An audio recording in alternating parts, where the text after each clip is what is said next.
Now, it is my pleasure to introduce Erin Kress, President of the Student Senate, who will extend greetings on behalf of the class of 2013 and introduce our keynote speaker. Thank you.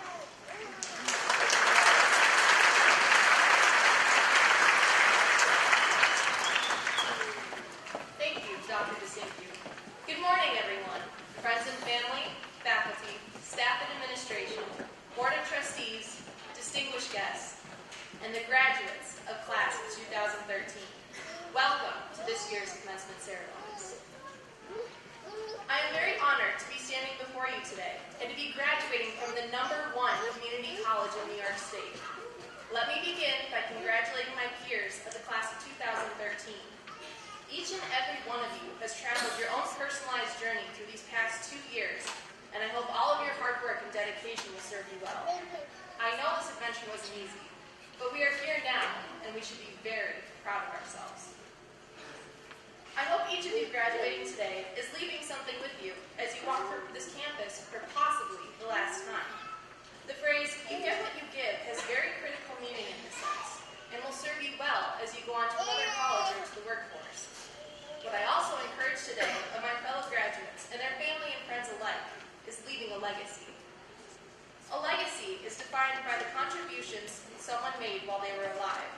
At times, this is not an easy task to accomplish. Many obstacles, such as fear of the unknown, putting yourself out there, taking advantage of everything in front of you, and even talking to someone new can stop people on their tracks on the road to achieving greatness. Let me tell you a story about leaving a legacy. It all began a seemingly short score years ago when I was born in a log cabin in the middle of the woods, surrounded by a swamp and a multitude of sparkling vampires. Just kidding.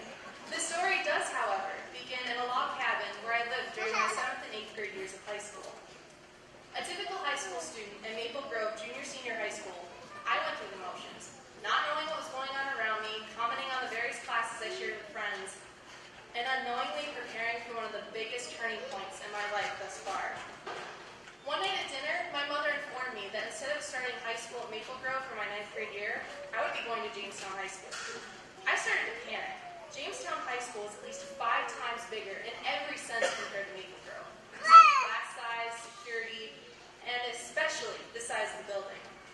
The stories I had heard of that school, of high violence and tensions between students, almost had me looking for, in advance, what tombstone I wanted, just to save my parents the trouble later on.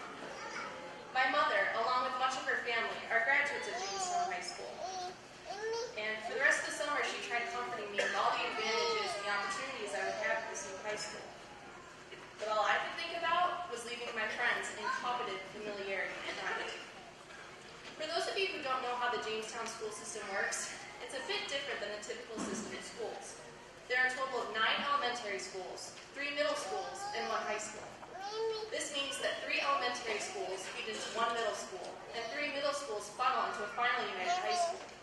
See where my problem is yet? Not only would I not know anyone, but no one would know me, clearly under the assumption that I was from whatever middle school they didn't come from. It was at this point I found myself at a crossroads. Do I hide in my shell and live under the radar for the next 4 years? Or do I do my best and get involved at JHS and take it head on? This was a new beginning I could either disdain or embrace. After a long deliberation with myself, I told my parents I wanted to be in the marching band.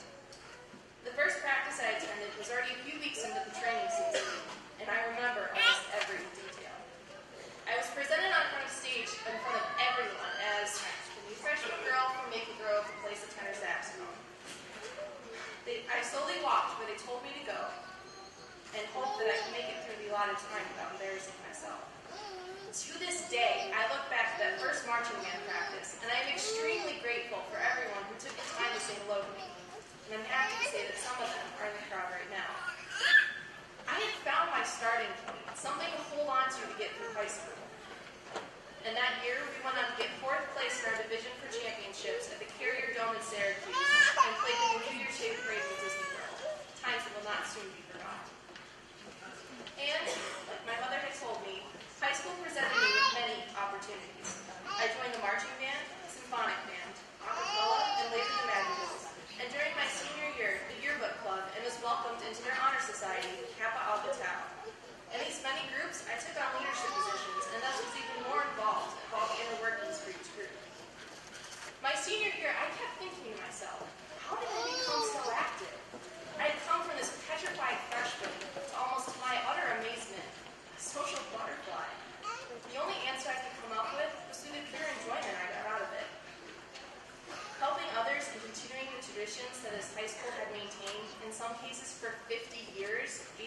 great sense of satisfaction.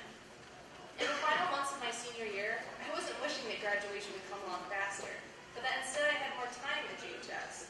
But I took comfort in knowing that when I left high school, part of me would be included in those continuing traditions, and that my legacy would still echo through the halls at JHS. And here I thought I was busy. Little did I know I had not seen or experienced anything yet. College had begun. I was a freshman all over again. Although this time at JCC, I knew I had friends at my side.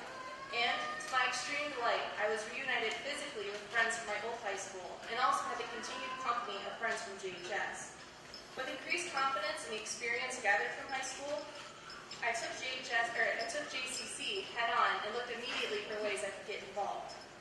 I was fortunate enough to land a job as the campus life student worker, which I now realize is one of the best things about my time here at JCC. In a matter of days, I learned the campus like the back of my hand and learned in advance everything that was coming to campus. My boss, Kim, is also the advisor to the Student Senate. She spoke to me a few times about running, and after a little nudging, coaxed me to petition to be on Senate. Hopefully you can tell I made a cut. Student Senate opened the floodgates to further my involvement on campus. I took part in sending club members to far-off places to participate in events they loved doing. I volunteered for countless events on campus and fundraised for charities. The summer between my freshman and sophomore year, I became the vice chair for the Summer Senate. The Senate chairperson and my dear friend Kyler Miller and I addressed an issue we had heard about all year. The issue was that there was no outdoor seating for the new Science Center. With some of our leftover Senate funds, we purchased, constructed, and stained more picnic tables for the Science Center, using an environmentally friendly stain to help the tables really stand out to the students. Every time I walked to and from the Science Center, seeing students use those tables always brought a smile to my face. This, along with many others, are focal points of what I think about when I'm leaving behind at JCC. Standing before you today, I can say that I am honored with what JCC gave to me and proud of what I gave back. As you look back on your time here, I hope you can say the same. If so, what we all learned throughout this wonderful journey is that in order to attain the most out of wherever you go, you in turn must give it your all. And this takes time. We often hear, it's not about the destination, but what happened on the way there. This is something I've taken to heart. The song Vienna by the great Billy Joel cautions, slow down, you crazy child. You're so ambitious for a juvenile. But then, if you're so smart, tell me, why are you still so afraid? Where's the fire? What's the hurry about? And also, a personal quotation of his, of which I've recently come across. As human beings, we need to know that we are not alone. We are not crazy or completely out of our minds. That there are other people out there who feel as we do, live as we do, love as we do, who are like us. I implore my fellow graduates today to be the best you can be and to take the time to offer your unique skill set to any situation you come across, to leave a legacy of greatness. In closing, I would like to congratulate my fellow graduates once again and give my personal thanks to the faculty and staff who have all shaped my time here at JCC. I have learned more than I could ever hope for in these past 2 short years and will carry this knowledge with me for the rest of my life.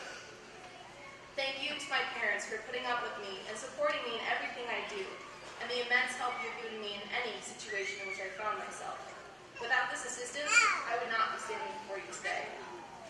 I imagine this sentiment is shared by many of my fellow graduates. If so, I encourage you to take the time today to thank your family members and supporters too.